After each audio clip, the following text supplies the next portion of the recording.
200 বছরের পুরনো টাঙ্গাইলের করটিয়া হাট। সদর উপজেলা সুন্দরী খালের পাড়ে গড়ে ওঠা এই হাটটি সপ্তাহের মঙ্গলবার ও বুধবার পাইকারি শাড়ির কাপড় বিক্রির জন্য হয়ে ওঠে জমজমাট।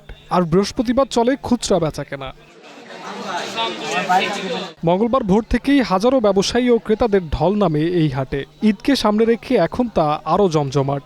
পাইকারি ক্রয় বিক্রয়ের ক্ষেত্রে অর্ধেক দামে কেনা যাচ্ছে শাড়ি কাপড়।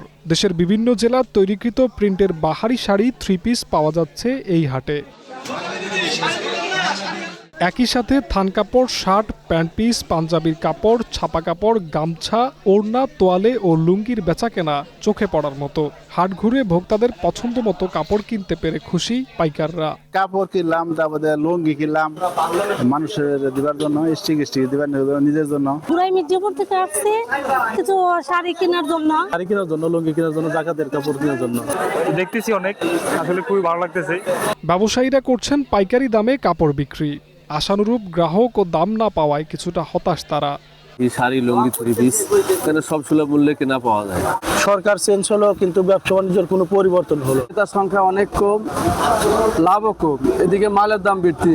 এই প্রত্যেক বছরের সাথে বছর একবারে নিম ভাই, বেচাকেনা নাইকাই বলতে হয়। এই রমজান মাস সিজনের বেচাকেনা সিজনের মতো হচ্ছে না, ডাল সিজন। এদিকে দেশের বিভিন্ন জায়গা থেকে আগত ব্যবসায়ী ও পাইকারদের সব ধরনের সহযোগিতা ও নিরাপত্তা দেওয়া হচ্ছে বলে জানিয়েছে উপজেলা প্রশাসন। হাটের যিনি ইজারাদার আছেন তাকে নির্দেশনা দেওয়া আছে হাটে যারা আছেন তাদের সুযোগ সুবিধাগুলো দেখার জন্য কোনো রকম কোনো কষ্ট যেন না হয়। একই সাথে যদি আমরা কোনো সুনির্দিষ্ট প্রস্তাব, যেহেতু এখানে আমার ইউনিয়ন পরিষদ আছেন, পরিষদের আন্ডারে হাটটি পরিচালিত হয়, তাদের কাছ থেকে কোনো প্রস্তাব পেলে আমরা সেই অনুযায়ী ব্যবস্থা নিব ইনশাআল্লাহ। সব মিলিয়ে জমে উঠেছে করটিয়া হাটের ঈদ বাজার। জিহাদ রাহাত, গ্রিন নিউজ ডেস্ক।